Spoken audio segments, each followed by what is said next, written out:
Katrin, welcome. It's such a pleasure to have you with us today. Warm welcome and grüezi wohl. Hello from Zurich, Switzerland. Dear Andrea, warm welcome to your audience. It's a pleasure being with you and a full one of joy. Katrin, you've had an extraordinary career, and I'd love for us to start the podcast with you describing a little bit your background and all the amazing things that you do today. I am a connector, connecting the dots between AI, tech, data, and people.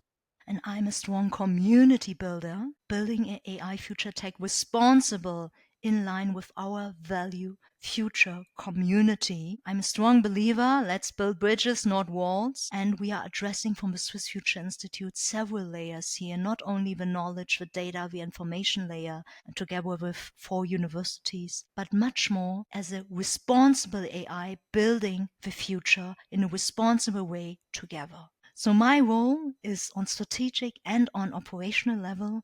On strategic level, I'm allowed to be board member on 5 boards here in Germany and Switzerland and the French-speaking part of Switzerland, all AI future tech mandates. On operational level, I'm a university lecturer with 4 universities, such as with the University of Applied Sciences in Zurich, about AI, global finance, AI data analytics, leadership in AI for board members, and the tech side of visibility. Yeah, my work is fascinating combination of many intersections.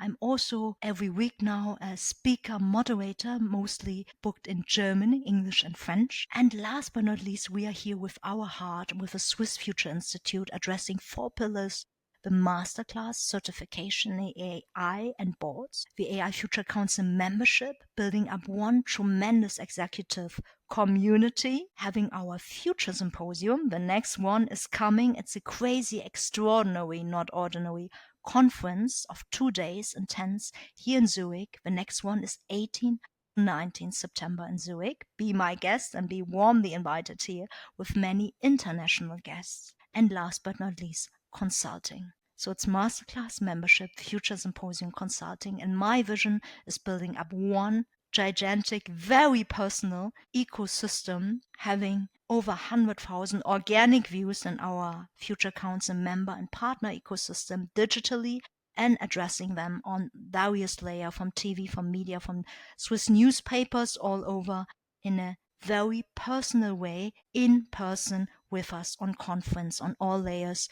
We have these boxes for our partners, clients, students, opening up in an independent way to become better, smarter, empowered, and educated for a responsible future. This brings me to one of the core questions that is really centered around the accelerated impact that AI is having on our world today. But if you were to project yourself in 10 years from now, what would the future look like in your view? I'm a hopeless optimist, entrepreneur, and hands on executive. Let's do it. So we have more or less, that's my subjective observation for now. Yeah, knowing it's quite evolving at a fast speed. Maybe in 2 years it looks entirely different. But what I see now, it's like more or less 2 factions. The one is very much hesitating, not trusting it from different reasons, and seeing like, let's see, wait, and do nothing, or only the minimum. Doing nothing means you could possibly do nothing wrong. Well, on the other side, we've got those not only watching from the sideline the marathon, and then maybe at the last moment, the last third, having a sprint and winning it, which has never happened. On the other hand, we have those faction who's really keen on doing, making, being not the silent observer, not the follower, but one of those in the front line walking this marathon and really making, using it as a USP. Now is the time, not in 5 years, that train is over. But now is still a time to differentiate, since we have the more than one faction people, from hesitating, doing nothing, to very careful minimum steps to going full in. That is, as a CEO, as a board member, and as a strategic topic at the very highest level of your organization, of your business strategy model, and your people. at the front line. That's very, very interesting. Where do we end up in 10 years from now? Take something very simple, catchy for us, our dear audience, to imagine. Our dear robots. We have the software and the hardware. Now it's still like two fractions once upon a time. Now the next step will be, and I'm convinced, the merge. So AI not visible, invisible, or invisible, or AI really visibly being part of your family, being part of your member, your household, and part, of course, of your business, running with you wherever you are on demand 24/7. And we see the beginning already here. That is, imagine you have your own robot side by side, managing your kids, the nanny, the full liable the nanny at any time, fully available, never asking for a pay raise. Imagine you're doing is a round trip to a new country, to a new village of a new country where they do not speak perfectly well English as you do, and you have the newest upgrade in tourists of exactly this, let's say, Asian village in the last corner of the world. Let's say you want to learn piano, yeah? We have a newest upgrade in music. Let's say you have a dog and it's winter and you don't want to stand up. It's early in the morning, freezing cold. AI walk a dog. And you have all these diverse options. Well, and that's the next level. You see the business model, all the opportunities, they will lead to entire new worlds. Another example I invite you to imagine, then you really go for holiday.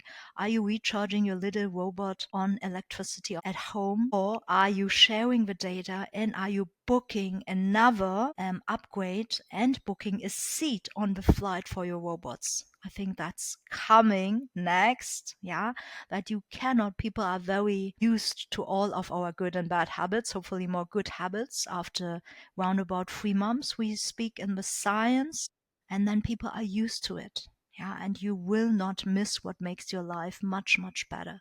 So for non-ITler, for every day, for all our people, we will have AI merged on another level in 10 years from now. And then we are speaking of not as a factor of differentiation, but as a commodity, not only buy, lease AI as a model, data, software as a service with data, with your data shared on the next level, on household level, maybe from energy to your pragmatic or what you do data. And maybe then, and with that, I would finish that one.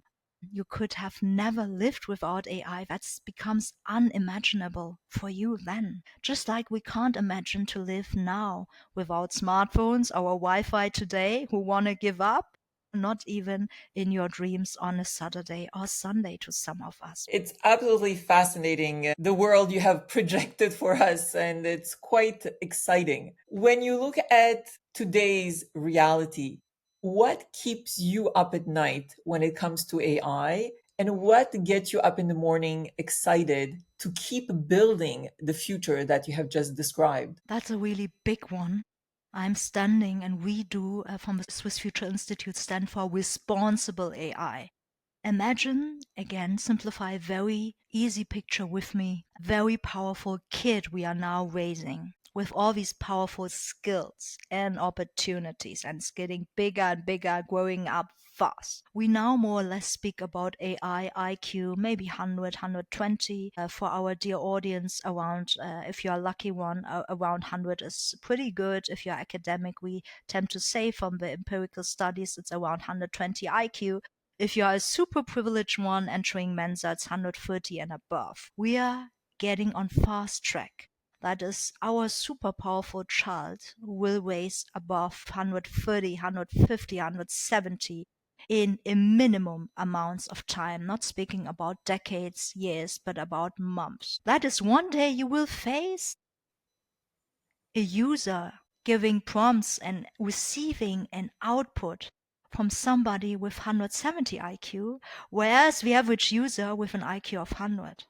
You see the gap. Maybe one day we can't even appreciate, interpret, and value the outcome we get. And that saying this, it is so important that we feed the powerful child not only with the knowledge, the capabilities, and the pure progress, what is possible, also with the question what should be possible, what could be possible in alignment with our values, dropping more than one ideal scenario as the worst case. And so this powerful child should also be very well raised. And this is not a contradiction. This is coming, now. And these years, this year and the upcoming year, this will be decisive to build the small little years of a child, not waiting for puberty to happen. So what keeps me up at night, hey, when AI build is built by pale male white, the statistical people who've never felt excluded in any way, talking about data, including us. For example, women, half of a population, or statistically even more, depending on which country, and living longer, depending on which generation data you take, living longer than men, being theoretically more and practically more productive longer, healthier, and so on. So it should include our data, also from all the minorities. This is not a nice to have, this is a must have. And what gets me joyfully up in the morning, yes, you can make a difference now if you raise your voice, using it for good. You don't need to be an AI expert. Everybody, as user, as clients, as partners, as user of tools along the whole supply chain in your organization, where AI will play a role, in all products and services, as you see today in a tremendous space. And hey, it's not about what's not perfect. It's about addressing the room with your voice, knowing about the algorithmic bias, wake up energized and say, hey, yes, you can make a difference. And when we all raise our voices for all our data, yes, it's your data, claim for it, and we can make a difference. Yes, go for it. What is your view on how we can protect what makes us human? How do we protect our human intelligence? How do we protect our self-worth in this world that is dominated and will be more and more dominated by AI? That's a very deep question, Andrea. Following executive leadership conversations we had here in Switzerland and beyond, in Europe, in US and Asia, all over the world, since we are all in. It's not one single country and isolated and we do our own thing and it's affecting nobody else and my data is forever here in my boundaries. It's a worldwide thing, so it's definitely your thing as well. It's a very deep question where we follow up not purely on a technology level, what can be done, but more and more to what should be done and where do you make the difference. Speaking from the big four, from the tech big four, speaking to all the consultancies, big four, speaking for all the SMEs, small, middle enterprises, government, but not only. You have a responsibility ultimately for all the things you do and for all the things you don't do. This is a call to action that you claim for your data, your rights. And this is, again, you don't need to be expert in IT AI, that you have at least a minimum knowledge about your own business and how it is affecting you. Bridging to a very hands-on example, many since years, decades talking about financial independence. You don't need to be finance guy or girl, but you know about your finance pretty well, especially if it's your own business, paying, receiving salary, paying taxes and so on. You have a basic knowledge. And so I claim for tech literacy. And this is very, very basic knowledge coming to fill the gap and really to influence, protect in the sake of humanity. Here, I'm very grateful. I was invited by the United Nations, be the AI keynote speaker here in Switzerland, Palais de Grandes Nations à Genève, the United Nations keynote, and the official white paper here from Genève, Switzerland's United Nations headquarters, to exactly address this deep question. Where does it lead? Less human, also with working. We don't see each other every day, so flex office, everybody's like spreading, doing his, her own thing. Or is it the contrary, that we appreciate and value so much more those moments where we all meet? Like, why are you going to office? You don't need to. Because of the other humans, because of the community, because we love to exchange. People still. So being in your Joy podcast, 1 million years of joys, why the heck we are not listening to AI podcasts only? It's for free. It's here. It's a million times and you can produce 24/7 because humans still like, observe, identify yourself with other humans. With real stories where There's a true existing behind, yeah, resonating maybe to your own challenges.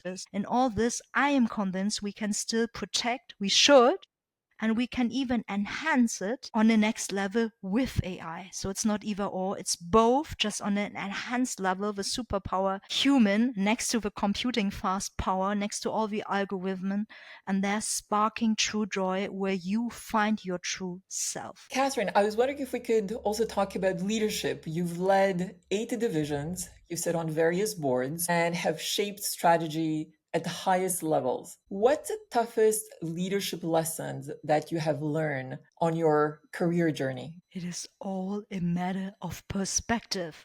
Be confident, but don't take yourself too serious and too overconfident, knowing things for better and being successful enough not to listen to others anymore, because this is stepping back. Yeah, ideally, I learned a bit more of humbleness, openness, curiosity as a leader, as a role model, especially as a top leader. And this is what makes grand leaders. Yeah, they're especially humble and really listen to their surroundings. And a very big American leader said that he intentionally don't speak as a first, knowing he's the most important relevant person in the room, and everybody is gonna be super influenced if you say as the number one alpha your statement in the room to whatever strategic matter question is. But he will talk last. That's a very good one. So stay humble as an intern, as a young one, as a fresh one, as a newbie. Start with that one and then going all the ladder hierarchy up, and then talk as the last one. Listen first as a very grand leader. If you truly want to learn, evolve yourself, also reflect. Like the higher you get, the thinner the air, the less real feedback, respectfully feedback what you need to, because you're only a human as well, right? And you want to become only the best and want to become better. That's another second lessons I learned. And then stay super curious as a kid. Yeah, and never be too successful to become comfortable. That's the beginning of the end. Stay in a fighting mode, building up things as if you were a startup at the beginning. Fighting for survival is a good thing in certain means. Build bridges, not walls. Yeah, help people beyond the role, position, or the pure task of making it, giving back, check the task, but helping land a helping way all the way up. People will thank you and remembering you forever. This is a great leader for me, addressing all the layers, not only the task, not only technology, and being a true role model for yourself and your environment, because you are always watched, yeah, and no matter in what position, to achieve great things. Last but not least, especially women, diverse, young, mixed up leaders, your cultural identity, your background, your multilingual, all these, this is not a bug. This is a superpower. Use it, yeah, to your advantage. Use it, invite others, and make clear, raise your voice for yourself and others in the room. Where does your drive come from? You speak 6 languages, you move easily between cultures, disciplines, and industries. What's a part of your identity people often overlook? That's a very private one. So once upon a time, maybe it's gonna shape you as a kid. Nobody asked you. It was not my choice. But the way you grown up, I speak especially about the 6, 7, 8 first years of your life, is tremendously shaping your core. What is your character today? Yeah. What you perceive as normal. What is the normal? Yeah. Is the true own will and all that we could discuss in many, many deeper, even philosophical area. To keep that simple, that's definitely the way I was brought up, shaped me. So looking Asian, being here in Switzerland and Germany, in core Europe, where my environment is rather white. Yeah, I'm statistically not even white.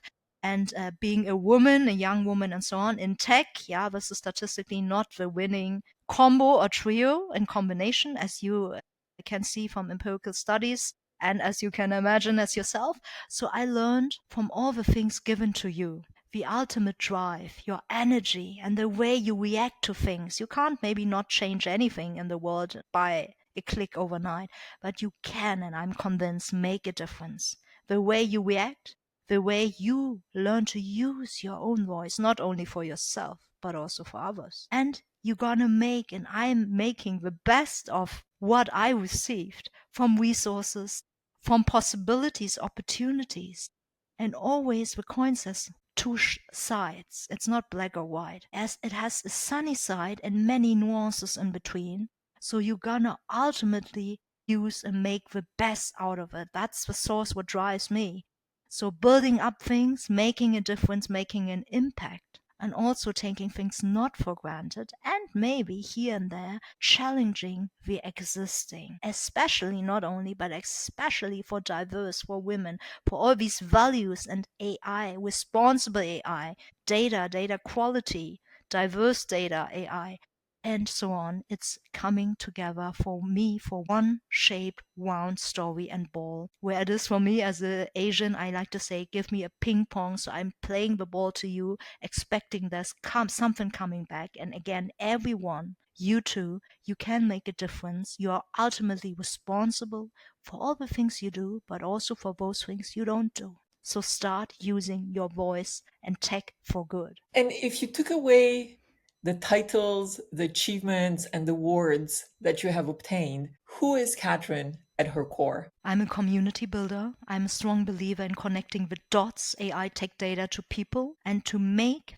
things slightly better, also in a slightly different way than it was the last 10, 20, 30 years. So I do not accept, not such a fan of, hey, why is it like this? Well, because it has always been this way, because true innovation would have never happened. We would be still in Stone Age if we were supposed to think like this forever. At the same time, knowing the established has a certain way, otherwise it doesn't get established. So respecting the existing a lot before coming and doing everything simply different. Listen first to understand. I love beautiful patterns. I love to see the shape of things and how to do things better, differently, processes, pattern. Yeah, I like to see this on a bigger picture.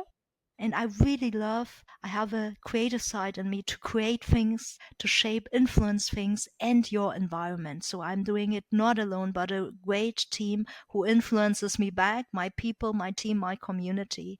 So in this case, you are one of many. You might be the first, but I'm convinced I'm not the last, even one of the first in certain areas at certain moments, certain locations with this idea, as with Swiss Future Institute and Future Symposium doing crazy stuff, singing with executives. How do you dare to do this? And doing gamified things like speed dating with top executives and stuff like this, all mixed up in a science entertaining way. This is what I stand for. Not only as university lecturer, not only the layer knowledge, but combining different angles, layer from data, information, knowledge, context, people. Having the sparkle joy takes a lot more than the pure task system role. And I'm not interested in your title. I'm interested in the human story behind you, what drives you, what brings you here, and what you can contribute to us and to our future. And if we now spoke about joy, and if there would be a recipe for living more joyfully, what do you believe are the three main ingredients? And if we now connect the dots with AI, what role do you believe AI plays in creating a more joyful world? My secret recipe, I love to eat. I cook so, but I really love to eat, so recipe is a good one for me. Stay open, curious, loyal to a certain extent, that really knowing you, being authentic you more and more. AI is not ultimately substituting you, your being and your existence. We talked about a hierarchy and roles and titles, how not important this is ultimately on the human connection level once you go deeper and allow. But I'm convinced it's opening a new dimension by taking away repetitive, annoying, very effortful tasks which might not bring you nearer, closer to your real USP product services, your entrepreneurial spirit, all that what makes ultimately you, giving you, freeing you up resources, maybe giving you the AI robots on your hands, extending all your super features, superpowers, your skills, your super memory, Yeah, connecting the dots on all layers. That is, I see AI as a helper, as a opener, unlocking opportunities on a different dimension. Yes, it's coming and it will be a commodity one day, I'm convinced, where it's upon you. Again, you are ultimately responsible to ask that question to you: what makes you succeed and sustain in future? What makes you being your ultimate you, not anybody else in a room full of successful people? Wonderful. Catherine, on these beautiful words, thank you so much for all the wisdom you have shared. It's been a true pleasure for me. And I wish you immense success in this AI powered world. I feel it's exciting times to be living in and really look forward to reconnecting again. Thank you. It's been my full joy. Thank you so much, Andrea, and your dear audience. Stay tuned and stay with us.